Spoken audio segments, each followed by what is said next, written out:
নমস্কার সকলকে। আজকে আমরা আলোচনা করব আন্তর্জাতিক নিয়োগের ক্ষেত্রে নির্বাচনের মানদণ্ড, selection criteria for international assignments in international human resource management.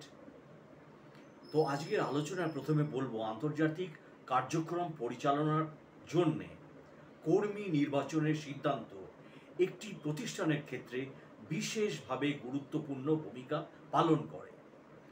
আন্তর্জাতিক ব্যবস্থাপক নির্বাচনের এই সিদ্ধান্তটি আন্তর্জাতিক নির্বাচনের মানদণ্ডের উপর নির্ভর করে, যেমন মিশ্র সাংস্কৃতিক,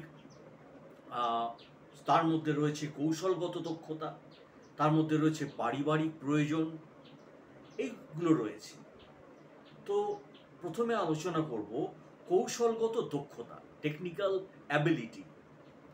সাধারণত নির্দিষ্ট কোনো চাকরির ক্ষেত্রে প্রয়োজনীয় কাজ সম্পাদন করার জন্যে কর্মীর দক্ষতা নির্বাচনের ক্ষেত্রে একটি গুরুত্বপূর্ণ উপাদান হিসাবে কাজ করে।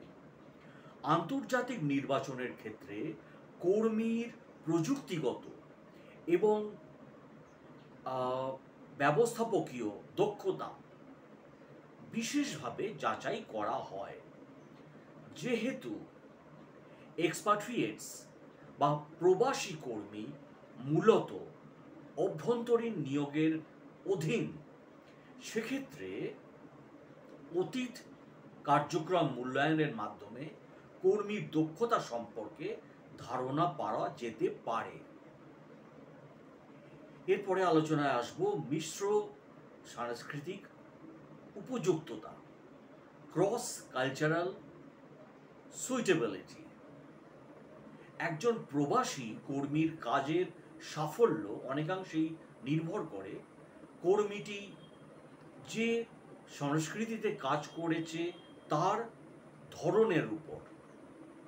এক্ষেত্রে কর্মীর ব্যক্তিত্ব, আত্মসাংস্কৃতিক দক্ষতা, মিশ্র সাংস্কৃতিক সহানুভূতি এবং ইতিবাচক মনোভাব, অভিযোজন যোগ্যতা, ভাষা দক্ষতা, মানসিক পরিপক্কতা ও স্থিতিশীলতা ইত্যাদি গুরুত্বপূর্ণ ভূমিকা পালন করে।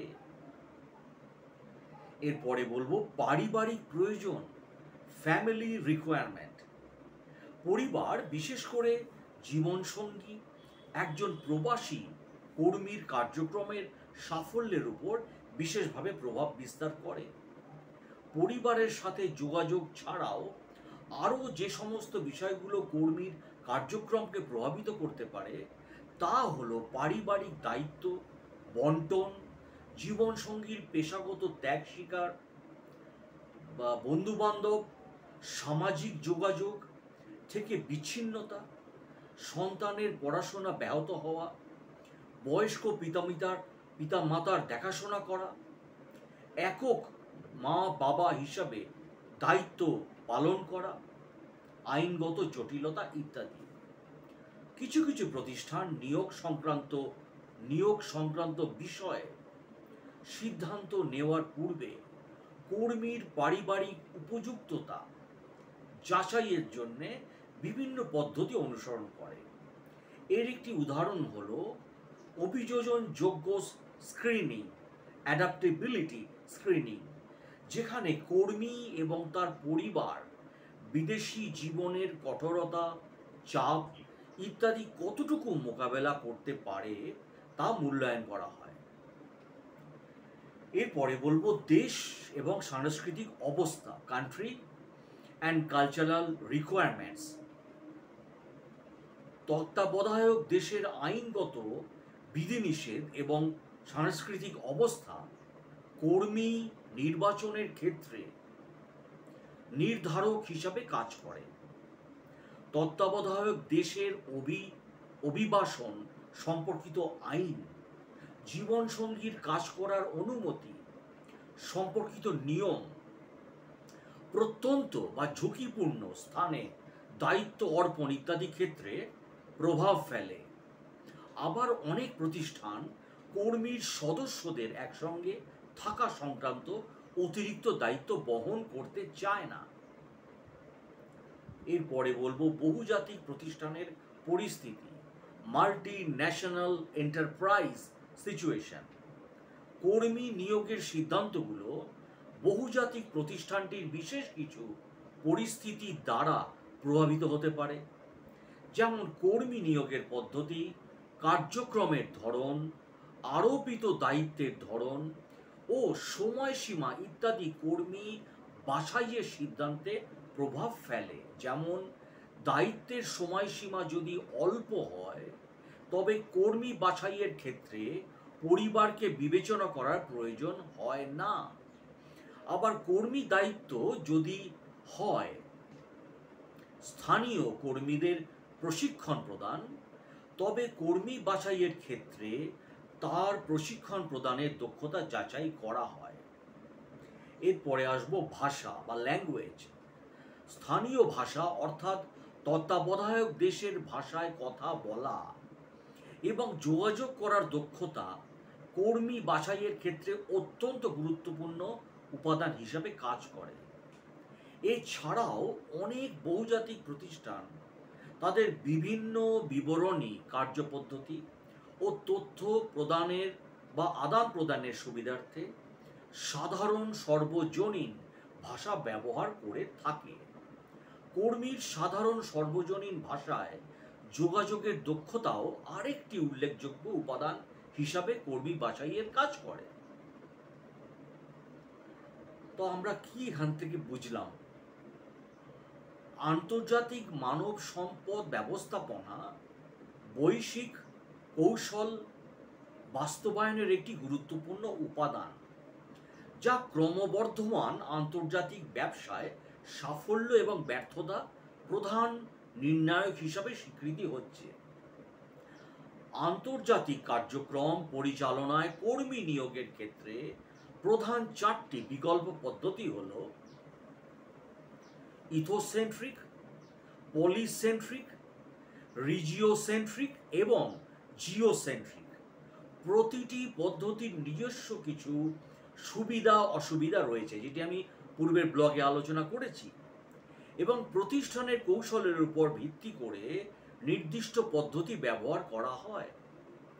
বহুজাতিক প্রতিষ্ঠানগুলো বিদেশে তাদের কার্যক্রম পরিচালনা করার জন্য সাধারণত চারটি উৎস ব্যবহার করে থাকে: পিতৃদেশের নাগরিক, তত্ত্বাবধায়ক দেশের নাগরিক, তৃতীয় দেশের নাগরিক এবং ইম্পাট্রিয়েট।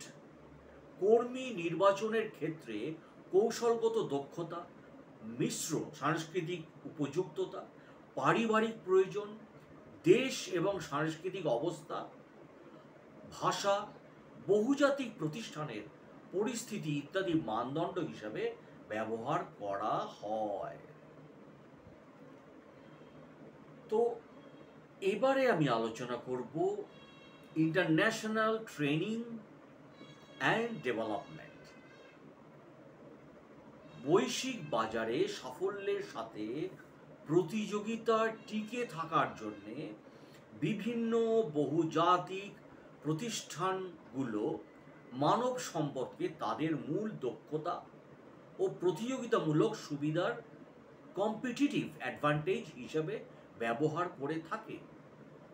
প্রশিক্ষণ হলো কর্মীর আচরণ ও মনোভাবকে পরিবর্তন করার এমন এক প্রক্রিয়া যার মাধ্যমে প্রতিষ্ঠানের লক্ষ্য অর্জনের সম্ভাবনা বৃদ্ধি পায়।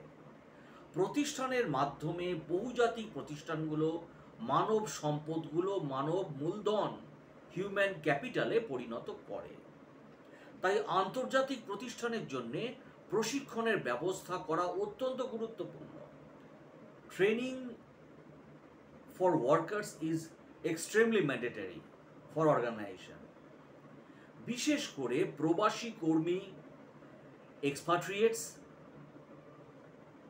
और তত্ত্বাবধায়ক দেশের নাগরিক এবং তৃতীয় দেশের নাগরিকদের উৎপাদনশীলতা বাড়ানোর জন্য প্রশিক্ষণের ভূমিকা অপরিহার্য। প্রশিক্ষণ কার্যক্রমে প্রকারভেদ। Types of training programme. সব ধরনের প্রতিষ্ঠান, বিশেষ করে আন্তর্জাতিক প্রতিষ্ঠানের সাফল্যের একটি বিশেষ উপায় হলো প্রশিক্ষণ, ট্রেনিং। প্রশিক্ষণের সফল কর্মী, বিশেষ করে আগত বিদেশি কর্মী, এক্সপাট্রিয়েটস, তত্ত্বাবধায়ক দেশের কর্মী, তৃতীয় দেশের কর্মীদের জন্য প্রশিক্ষণ অতীব প্রয়োজন। বহুবিধ ব্যবস্থাপনা প্রশিক্ষণ কার্যক্রম রয়েছে, যার কিছু কয়েক ঘন্টা ব্যাপী, কিছু কয়েক মাস ব্যাপী, আবার কিছু প্রশিক্ষণের বিষয় থাকে পরিচিতিমূলক, আবার কিছু থাকে ব্যাপক বিষয় ভিত্তিক। প্রশিক্ষণ কার্যক্রমের প্রকারভেদ নিয়ে এবারে একটু আলোচনা করব। প্রথমে হচ্ছে প্রমিত প্রশিক্ষণ, স্ট্যান্ডার্ডাইজড ট্রেনিং।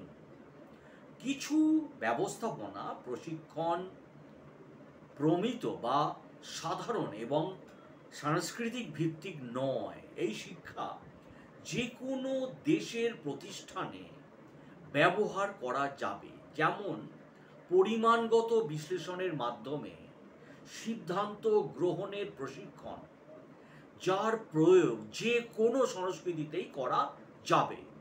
ছোট বহুজাতিক প্রতিষ্ঠানগুলো সাধারণত প্রমিত প্রশিক্ষণের কার্যক্রমের উপর নির্ভর করে। বিপরীতে বড় আন্তর্জাতিক বা বড় বহুজাতিক প্রতিষ্ঠানগুলো তাদের এই প্রশিক্ষণ কার্যক্রমগুলো বিশেষভাবে নকশা করে থাকে। 2 নম্বর পয়েন্টে আসবো, বিশেষ প্রশিক্ষণ, টেইলর মেড ট্রেনিং। অংশগ্রহণকারীদের নিজস্ব বা নির্দিষ্ট প্রয়োজনের উপর ভিত্তি করে বিশেষ প্রশিক্ষণের ব্যবস্থা করা হয়। একটি নতুন সংস্কৃতিতে নতুন বিষয়ে দক্ষতা অর্জনের জন্য এই ধরনের প্রশিক্ষণ কার্যক্রমের আয়োজন করা হয়। সাধারণত এই প্রশিক্ষণগুলো কর্মীকে তাদের দেশে কার্যভারের জন্য যাওয়ার আগে প্রদান করা হয়। উদাহরণস্বরূপ, চীনের স্থানীয় ব্যবস্থাপনার নিয়ম, পদ্ধতি এবং ঊর্ধ্বতন কর্তৃত্ব প্রদানকৃত আদেশের উপর নির্ভরশীল। তাই সে দেশে ব্যবস্থাপক প্রেরকের পূর্বে নির্দেশনামূলক নেতৃত্ব, ডিরেক্টিভ লিডারশিপ এর উপর প্রশিক্ষণ প্রদান করা আবশ্যক। তো ভিডিওটা আজকে এখানেই শেষ করছি। এর পরের অংশে আমি আলোচনা করব প্রতিষ্ঠানের আন্তর্জাতিকরণের সাথে প্রশিক্ষণের সময় বা সমন্বয় সাধন, ইন্টিগ্রেটিং ট্রেনিং উইথ অর্গানাইজেশনস ইন্টারন্যাশনালাইজেশনস। তো ভিডিওটি দেখার জন্য অসংখ্য ধন্যবাদ। পরবর্তী ভিডিওর জন্য আমন্ত্রণ রইল। আর চ্যানেলটি ভালো লাগলে প্লিজ চ্যানেলটিকে আমার সাবস্ক্রাইব এবং শেয়ার করে দিন।